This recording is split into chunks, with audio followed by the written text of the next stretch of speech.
Okay, so Be'ezras Hashem, we're continuing with the introduction to the Zohar Kadosh.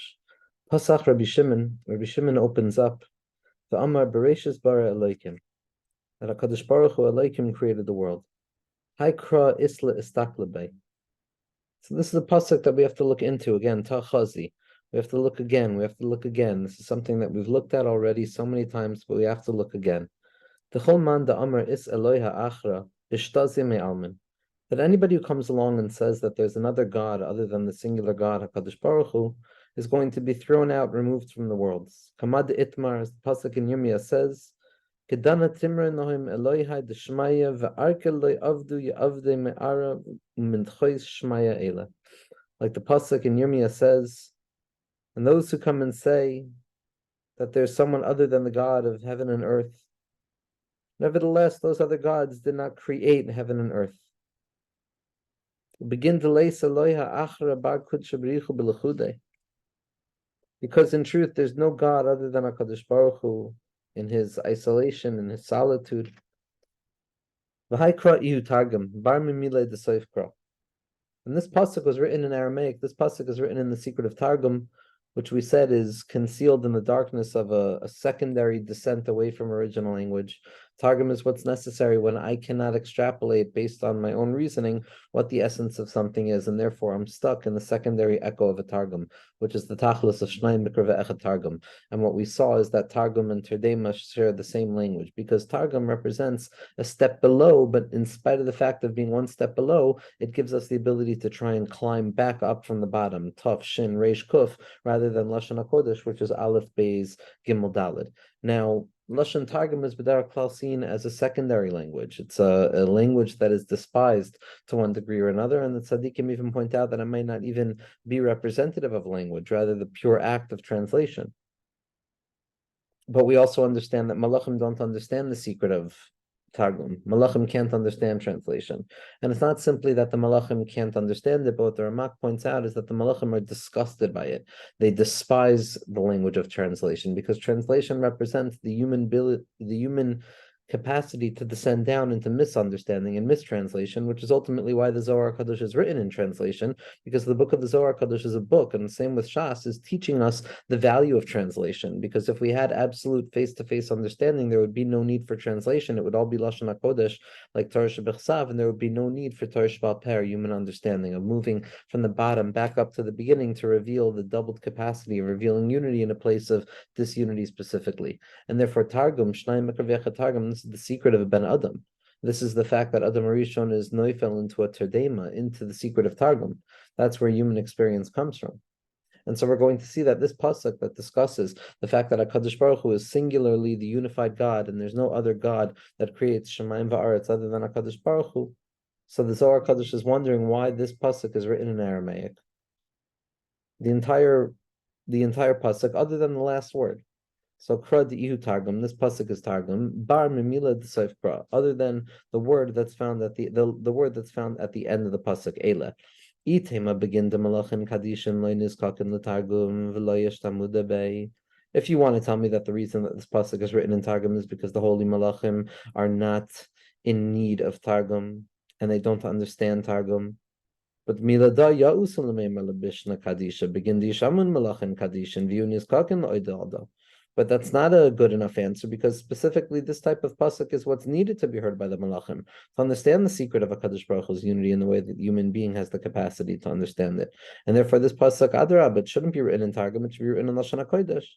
This pasuk that affirms the unity of HaKadosh Baruch Hu, and that nothing, absolutely nothing, no matter how high of a level of a gilui it is, ever comes close to the unity or the singularity of HaKadosh Baruch Hu. Everything in relationship to the purified singularity of the Rabbanu Shleilim, the absolute necessity of all existence, the Mechuyaf HaMetzias, everything else in relationship is considered an Efshari HaMetzias, a possibility, a contingent creature, a sheker on a certain level, an untrue thing.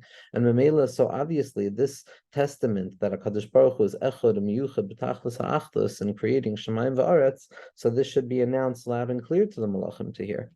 Ela vadai begin kach siv b'targum the loinis kakin be'melachei kadishin v'lo yakanun be'barnash la'av shalai begin l'mehevei krab b'chlala inun melachin kadishin daha inun eloikin ikrin b'chlala de eloikim havivi inun loy avdei Shmaya v'arka. but rather this is specifically the point. This pasuk that comes to affirm the absolute unity of HaKadosh Baruch Hu in terms of both his mitzias as well as his hanhaga, the fact that HaKadosh Baruch Hu b'chvaydo v'atzmu is meuchad b'tachlis ha'achdus ba'atzmu so yisbarach kavyachol kodem kol nivra, and even after kol nivra. That's the secret of HaKadosh Baruch Hu is being a yachid in mitzias. It's the yichud ilah. And then there's the yichud tata, which is HaKadosh Baruch Hu being a yachid in hanhaga, which is HaKadosh Baruch Hu running the Welt as well. But either way you slice it, this is singular to the Rebbeinu Shalom and absolutely nothing else, especially the Malachim. But it's important to realize that even the Malachim, because one might bear the tendency to think that the Malachim have some element of connectivity to that level of Achdus, because there's not stuck in human being form. And therefore, the Zohar Kadosh says, no, this is specifically why we don't want the Malachim to be bothered or angered and become jealous of human beings as a result of the fact that they're being told once again that they're not mu'uchad the way that HaKadosh Baruch Hu is mu'uchad, because it's only the human being who has the capacity of fully grasping how splintered we are and how imperfect we are and how ungodlike we are. And it's only from that place that we then come to grow and develop the capacity to imitate godlike features, so to speak. But it's specifically in our recognition of our powerlessness that we're capable of then coming to find HaKadosh Baruch Hu. And so recognizing that HaKadosh Baruch Hu is the only Achdus, that's fundamental to human experience. But the Malachim are not capable of hearing that, because they'll be jealous, because there's certain psukim that do include the malachim in the context of Elohim, in spite of the fact that Elohim is not the creative Elohim, not the singular God that has the capacity to create, and therefore, and not to awaken this jealousy, so to speak, this jealousy of the malachim. So the Zohar Kadosh is saying that this pasuk is written in a silent way, in a targum way. What we see in the Zohar Kadosh, and part of the element of the Zohar Kadosh, in terms of when you're not learning it necessarily up to what the Arizal is saying, or what the Tzaddikim in particular of the Seder Ishtalshalos are saying, but reading it with a dimyon de kedusha that allows one to read it like a divrei hamedrash that are ma'oyer the neshama, to be ma'oifef b'shamayim in certain ways that only the Zohar Kadosh has the ability to be ma'oyer. So what you see in the Zohar Kadosh, you see this by other tzaddikim also who lived in a model like the Zohar Kadosh, but there's a lot of allowance, imaginative allowance given to what we might deem as the other side of holiness, that which is in opposition to holiness, the element of Esav, the element of Yishmael, the element of Tzimtzum, of Gvuros, of Dinim, of Elikim Achirim, of the fact that things can go haywire and things don't necessarily work out the right way. Now, Avada, everything works out the way it needs to work out. Avada, it's Einon Milvado but we see that there's a certain power, a theoretical power that's given over to the Sitra Achra Kavyachol, that it has the capacity to move beyond its boundaries. So Dr. Ramchal, it's when we know deeply the fact that in the end of the day, all there is Achdusa Yisparach, and that there's absolutely nothing outside of the realm of Achdusa Yisparach, then you can begin to allow your imaginative capacity to give viable space to these elements of Sitra Achra, of the Malchira, of Shin Dalit, of Laila, because then when they're not stuck in the fearful nature of perhaps these things are as powerful, God forbid, as the Tzad of Or, then a person understands that they're held in abeyance, because this is just a thematic element that the Zohar Kadosh is making room for, to take these concepts more seriously in the human psyche, because once the imagination is opened up, so then a person has to give space for the fact that the imagination is a mixed bag. And just as the imagination can bring a person to the air of Gan Eden, so too can imagination draw a person into the air of anxiety, v'chule, and the air of Laila. And in the Zohar Kadosh, it's specifically there, the human being's capacity to descend down into this place of finding a sense of safety, even when things are a little bit frightening, or the ability to find the secret of Tov Ma'od, or the Maila of being a Ben Adam and not a Malach, or the secret of the capacity of relationship and death, that are two uniquely powerful elements of human experience. This is what the book of the Zohar is coming to speak about so often. And so we're going to see this language, a poetically beautiful and an evocative language that is ma'oyer the mind to imagine what it means to have yira, what it means to connect, what it means to imagine, what it means to dream, what it means to allow the emotions to be motivated in the process of his kashrus HaKadosh Baruch Hu. In spite of the fact that we're not reading these as real metaphysical elements of talking about demons, v'chule, avada, they're maforshim and tzaddikim who speak explicitly about that, and that's certainly not what I'm doing. So the Zohar Kadosh continues, va'arka, the Aramaic word for land, va'ara mibaile. It really should have said va'ara, that HaKadosh Baruch Hu alone created the heavens and the earth. Ella begin the arka ihu chadami inin sheva arin dilatata, but rather Arka is the name of one of those 7 layers of earth those 7 experiences, Kavyachol, those 7 ways of experiencing earth, those 7 chambers in which one experiences and encounters the earthliness in this world. Those worlds, those 7 worlds. Arka is the name of one of those 7 worlds, those lower realms. Ukehahu eser is b'nei banoi de Kayin, and in that space, it's occupied by the children of Cain. And once they were pushed away from the face of the earth, like the punishment of Cain, told us, they descended down into that place and they created offspring. And what happens there is that those who wander know nothing, and it's a place of nothingness. And it's a doubled land. And there's a splitness between darkness and light. And there are 2 guardians there. In this land, it's the opposite of the opposite of the Rebbeinu Shalom. It's the opposite of that secret of the fact that it's the opposite of the secret of that fact that all there is.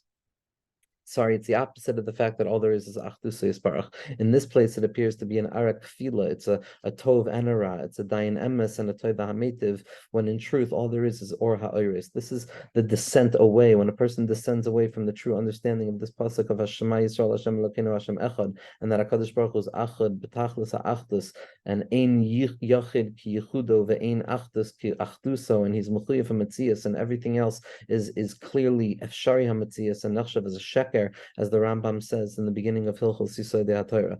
And in this place, when a person falls away from unity, Mamela, they find themselves split in this place of Kayin, of the possibility of murder, of the possibility of separation, of the possibility of Kinna and Kinyan, and the desire for acquisition, and all of the heaviness that comes with Kayin. There it's an Ara Kefila, it's a doubled space. There's Kafel Mechashucha v'Nehura. There's darkness and there's light. They're 2 separate things. They're not unified. There's Shemayim and Ar. It's Istem and Train, Maman and Shlitin, Daishaltin, Dad, Chashucha v'Dan and Nehura. And that there's 2 gods over there. There's 2, not gods, but there's 2 forces there. There's 2 imagined forces that are in control of darkness and light. It's truly a split place. And there's a battle between the darkness and the light.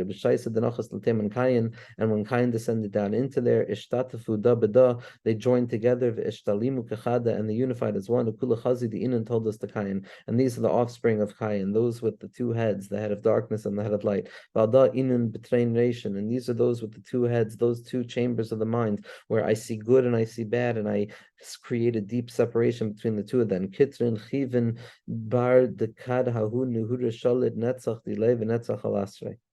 And at that moment, when that light is emergent, there's an overcoming of that town, there's an overcoming of the inhabitants of the town. The Alda is Kalilu Dai Chashucha Benuhura. And at that moment, when Cain comes down, there's a unity between darkness and light. Vavechad, and they unify back into one, Inun Train. And this one is revealed as 2 Memanan, and these 2 guardians over the darkness and the light, Afrira v'Kastimon, v'Diyukna Dilhon. Those 2 celestial forces, Kediyukna the Malachi Kadishan, and they appear, mamish like the holy angels, who are also in need of learning the secret of the separation between the Achdus of HaKadosh Baruch Hu and the Achdus of anything else. There's Dagan, there's the Achdus of HaKadosh Baruch Hu, then there's the Madur of the Malachim, and then there's going to be the Madur of Sitra Achar v'chule, all of the particulars of the Seder Shtalshalos, and the Achdus of HaKadosh Baruch Hu is the only one that's truly Ma'uchad. And just as the Malachim are incapable of hearing this, so too Afrira v'Kastimon, in these places of darkness, in these palaces, in these fiendish palaces of darkness, also have to understand that, because Klape the Rebbeinu Shalom b'chvaydu v'atzmo kavyachol, even the highest Gilui in the world is equal and singularly unified with the lowest Gilui in the world, because both of them, Ben Lamala, Ben Lamata, are insignificant and not considered in the light of the absolute infinitude of Rebbeinu Shalom. Lamala, Lamala, Lamata, Lamata, both are equally nullified in the light of the Achdus of the Rebbeinu Shalom. Kad Inon b'chashucha mishavchen the Diyukna denachash, when they operate in a stage of at the moment where the darkness and the light in these lower places unify as one, it begins to appear as an Adam. And when they're finding themselves stuck in darkness, the Adam descends down into a Nachash, the utilization of self for the sake of minimizing and bothering others and taking from others without any consideration for the other. Betrayration with the 2 heads, and they move like a snake and they descend down into the abysmal depths of Istachyan, and they find find themselves in the depths of the great sea, Kadmatin l'shalshla, when they come to descend downwards, the Uza va'azazel, and these two elements of darkness, Margiz and Loin, Musasrin Loin, and they scream and they gain control and they warn, V'inan medalgin gaitura chashucha, and they go and descend and they jump and they hide into the mountains of darkness, or the darkening mountains, until, and they wait because they're worried that a Kadosh Baruch Hu, Achdus Muchletes, is coming to be nidon on the period. What I'm understanding from this Zohar Kadosh is that the secret of the Achdus of a Kadosh Baruch Hu, the secret of the fact that there's Ein Yochid Ki Yechido, and that Adonai Lam Hashem Malach B'Terem Kol Yitzin Evlah Lies Nasa V'Chav Sokol Azay Melech Shemon Ekra, that in that light, even the highest malachim, as well as the lowest elements of the fiendish nature of this world, when it gets given a little bit too much permission to appear as if it stands with any sense of absolute self-difference from the Rabbeinu Shalom Kaviyachol, when the Sitra Achra is given a leash to run and it appears that it's moving a little bit further than what our minds are conceivably used to, that's a clear sign that it's about to be pulled right back and brought back into the Tchum of Yichud. But this Zohar Kadosh is warning, it's teaching that the secret of the Achdus has to come about by way of Targum. It has to come about only to the human being, and any other type of unity is always going to be split. The Malachim, the fiendish realms of negativity, of the Sitra Achra, all of those elements as they exist in the most sublime ways without any negativity or judgment within ourselves. This Zohar Kadosh is teaching the secret of how ultimately, when we adhere to the inner call, the Targum call, that silent translational voice of the secret of unity that rests at the heart of all things, and how that unity of HaKadosh Baruch Hu is different than any other possible unity whatsoever, and Eilon V'Vadok Siv, and ultimately all we can grasp is what we can't grasp when it comes to the Achdus of HaKadosh Baruch Hu. So too, we're going to understand how all period in the world is sitting, waiting, because it's in fear of HaKadosh Baruch Hu coming to judge it, meaning the Giloi of all Shnios being misapech back into Achdus, to be Megalazain on the fact that all there has ever been is the Rabbeinu Shalom, before, during, and after all things. Be'ezras Hashem.